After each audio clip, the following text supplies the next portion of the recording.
तो भाई लोग, स्वागत है एक बार फिर से आपका सर्वाइवल थ्रिलर की इस दुनिया में।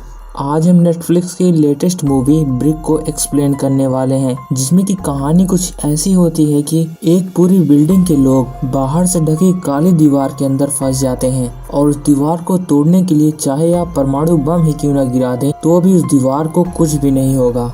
तो कहानी की शुरुआत होती है टिम और ओलिविया नाम के कपल से, जो दोनों रात को झगड़ा करके सो जाते हैं। जब सुबह उठता है तो वह देखता है कि ओलिविया अपना सामान पैक कर रही है। ओलिविया टिम को बताती है कि वह हमेशा हमेशा के लिए उसका साथ छोड़ने वाली है। टिम बार बार ओलिविया को वहां से जाने के लिए रोक रहा था, लेकिन ओलिविया जैसे ही दरवाजा खोलती है वैसे ही उसके सामने एक काली दीवार उनका रास्ता रोके हुई होती है। पहले तो ओलिविया को लगा कि यह जरूर टिम ने किया होगा उसे रोकने के लिए, लेकिन टिम ओलिविया को बताता है कि उसने यह सब कुछ भी नहीं किया। उस काली दीवार की बनावट आर्टिफिशियली लग रही थी, उसके सारे शेप एकदम क्लियर थे। ओलिविया घर के अंदर जाके सभी खिड़की को चेक करती है और इधर टिम कंट्रोल पैनल को चेक कर रहा होता है, जिसमें कि सिर्फ धुंधला दिखाई दे रहा था। तभी ओलिविया टिम को बुलाती है। टिम तुरंत ही वहां पहुंचकर देखता है कि वहां की खिड़कियां वो भी पूरी तरीके से काली दीवार से ढकी हुई हैं। ओलिविया अपने पैर से उस दीवार पर वार करती है, लेकिन वह दीवार टस से मस नहीं होती। जिसके बाद ओलिविया अपना फोन चेक करती है और फिर से एक बार चौंकाने वाली बात सामने आती है। उनके फोन में नेटवर्क भी नहीं था और उनके वाईफाई भी बंद थी। टिम अपने फोन को लेकर के कमरे में सिग्नल की तलाश करता है और दीवार के पास जाने पर उसके फोन में जैसे ग्लिच टाइप का कुछ होने लगता है। जिसके बाद ओलिविया ड्रिल मशीन निकाल के उस काली दीवार पर ड्रिल करने लगती है, लेकिन उस दीवार में एक खरोच भी नहीं आती। फिर वे दोनों मिलकर ड्रिल करते हैं, लेकिन फिर भी दीवार में कुछ भी नहीं होता, बल्कि उस ड्रिल मशीन की ड्रिल बिट गर्म होकर लाल हो जाती है। जिसके बाद वह घर के दीवार पर ड्रिल करते हैं और वहां पर भी उनको निराशा ही मिलती है। अब उनको पता चल गया था कि बिल्डिंग के चारों तरफ यही काली दीवार फैली हुई है।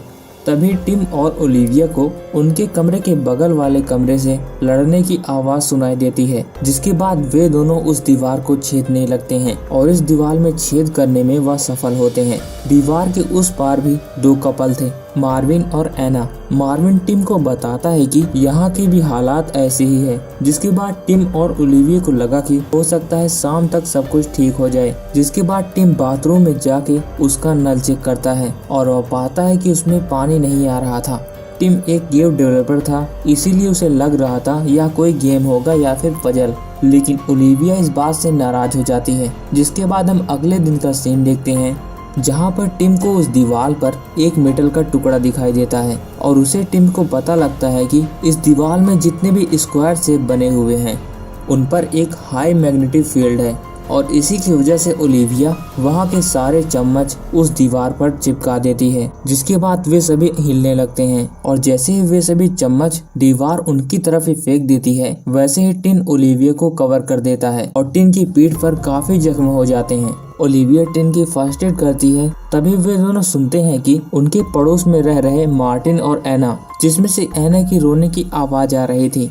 टिम और ओलिविया को लगता है कि उस पार कुछ गड़बड़ है, इसीलिए वह ड्रिल करके उस छेद को और बड़ा कर देते हैं और दोनों उनके रूम में चले जाते हैं, जहां पर खून बिखरा पड़ा था। वे दोनों उसका पीछा करते हुए एना के पास जाते हैं। तभी पीछे से मार्विन टिम पर हमला कर देता है। वह किसी से अपने आप को छुड़ाता है और टिम जैसे ही मार्विन को मारने जाता है, वैसे ही बीच में एना आ जाती है और वो बताती है कि इसने मुझसे हाथ तक नहीं लगाया। जिसके बाद वे दोनों हैरान हो जाते हैं। दरअसल वे दोनों कपल नशे की हालत में थे। जिसके बाद टिम वहाँ के स्टोर रूम में जाके कुछ हथियार चेक करता है, जहाँ पर उसे एक कुल्हाड़ी मिलती है। वह ऐसा कर ही रहा होता है, तभी उसके पीछे की दीवार नीले रंग की एक किरण छोड़ती है। वह कुल्हाड़ी लेकर तुरंत ही उस दीवार के पास पहुँचता है और तेजी से एक बार वार करता है, लेकिन उस दीवार को कुछ भी नहीं होता।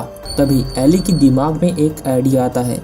वह बताती है कि दीवार तोड़ना मुश्किल है, इसीलिए हम नीचे की छत छोड़ के बेसमेंट में जाएंगे और वहां से होकर बाहर निकल जाएंगे। इसीलिए टिम उसी कुल्हाड़ी से वहां के फ्लोर को तोड़ने लगता है। फ्लोर तोड़ने के बाद जिम उस रूम में प्रवेश करता है। तभी एक बूढ़ा आदमी गन लिए उसके पास आता है। उस बूढ़े आदमी को लग रहा था कि वे सभी उसका खाना चुराने आए हैं। तभी उस बूढ़े की पोती लिया वहाँ पर आती है और अपने नाना को समझाती है तभी टिम वहाँ पर लगे फायर अलार्म को देखता है जिसमें कि एक हिडन कैमरा था। वह तुरंत ही किचन में जाता है और वहाँ का फायर अलार्म निकाल के उसमें देखता है कि उसमें भी हिडन कैमरे लगे हुए थे, जिससे कि मार्विन को लग रहा था कि उस घर का मकान मालिक कोई रियलिटी शो चला रहा होगा और हमारी चीजें रिकॉर्ड कर रहा होगा। इसीलिए ओलिविया बताती है क्यों न हम मकान मालिक से ही पूछ लें, वह इसी दीवार के पास रहता है। इसलिए टिम और मार्विन दोनों मिलकर उस दीवार को तोड़ते हैं और अंदर चले जाते हैं, जहाँ पर उस घर के मालिक को ढूंढने के बाद उन्हें पता चलता है कि वह मर चुका है और उसकी दोनों बाहें गायब हैं। मकान मालिक के फोन चेक करने के बाद उसमें सिर्फ वही मिलता है, उन दीवार की ली गई फोटो।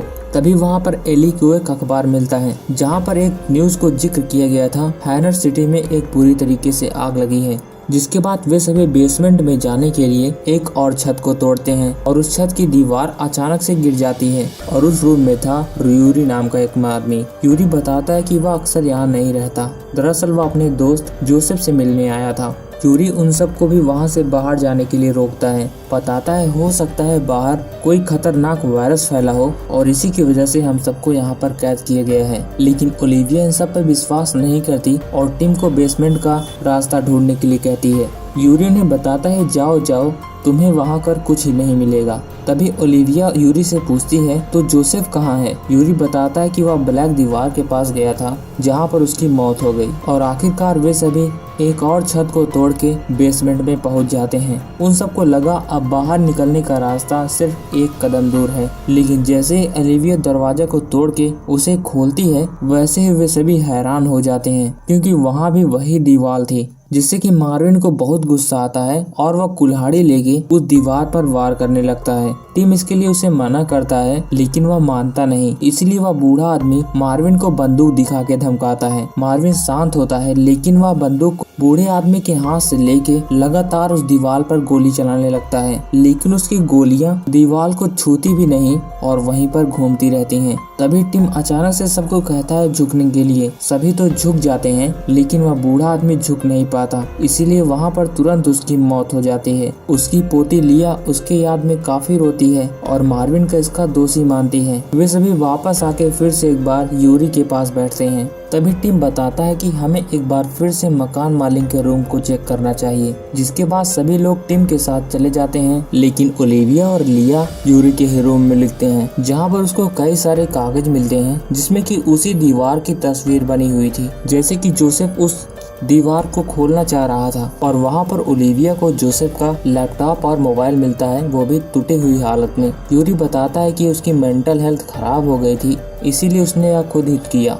और अगले सीन में जिम मकान मालिक के रूम के पूरी तलाशी लेता है, लेकिन अफसोस उसे कुछ भी नहीं मिलता। तभी वह एक दीवार को बजा के देखता है, उसे पता लगता है कि जरूर इसके पीछे कोई हिडन रूम है। तभी ड्रॉअर में मार्विन को एक रिमोट डिवाइस मिलती है जहां पर पासवर्ड डालने पर वह दीवार वाइब्रेट कर रही थी। टिम उस रिमोट को लेता है और उस पर आटा लगाता है, जिससे कि वो सारे अंक दिख जाते हैं जिन पे भी उंगलियां चलाई गई थी। टिम पासवर्ड डाल ही रहा था तभी एना ओलिविया को बुलाने के लिए नीचे जाती है, लेकिन लिया वहीं पर रुकती है। तभी लिया की नज़र जोसेफ के स्कार्फ पे जाती है। वह जैसे उसका स्कार्फ हटाती है वह देख के हैरान हो जाती है और इधर टिम मार्विन उस हिडन रूम को खोलने के बाद उसके अंदर जाते हैं जहां पर एक प्रॉपर कंप्यूटर सिस्टम था और उनके सारे रूम की लाइव टेलीकास्ट थी।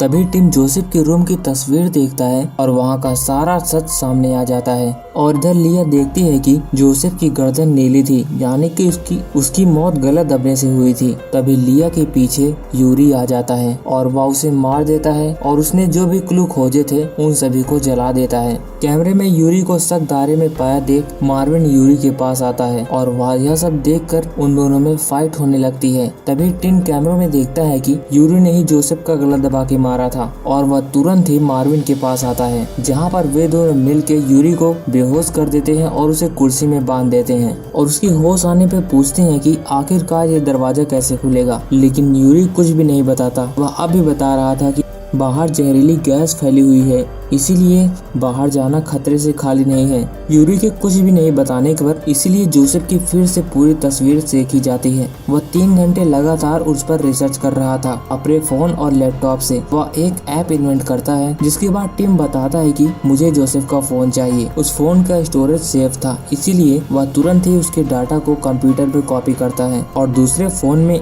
ऐप इंस्टॉल करता है। जिसके बाद वे सभी अब दीवार को खोलने के लिए तैयार थे। उनके फोन के कैमरे में 4 स्क्वायर हाईलाइट हो रहे थे। धीरे धीरे एक एक करके दबाने पर फ्लैश लाइट जल रही थी और जब चारों दब जाते हैं तब उस दीवार में थोड़ी बहुत हलचल होने लगी। तभी एना उस दीवार को देखने के लिए उसके अंदर अपना हाथ डाल देती है, जिसके बाद वह दीवार धीरे धीरे करके उसको खींचने लगती है और वह दीवार एक बार फिर से पूरी तरीके से पहले की तरह कवर अप हो जाती है और एना की बॉडी 2 भागों में बढ़ जाती है। मार्विन यह सब देख करके खूब रोता है और अपने आप गोली मारने से पहले वह जाकर यूरी को गोली मारता है। अब टिम और ओलिविया अकेले बचे थे। टिम एक बार फिर से उस दरवाजे को खोलने के लिए उन बटन्स को दबाता है। फ्लैश लाइट जलने लगती है। तभी ओलिविया मना करती है, हमें इस फ्लैश लाइट की काउंटिंग को कैमरे में देखना चाहिए और वहाँ पर जाकर वह कैमरे से कौन सा बटन दबाना है यह चेक करते हैं और वापस आकर के उस दरवाजे को खोलने वाले होते हैं। तभी यूरी एक बार फिर उठ खड़ा होता है। वह टिम पर हमला कर देता है, लेकिन वह किसी तरह से अपनी जान बचाते हुए बेसमेंट में पहुंचता है और ओलिविया को दरवाजा खोलने के लिए कहता है और टिम दरवाजे को पकड़े हुए था,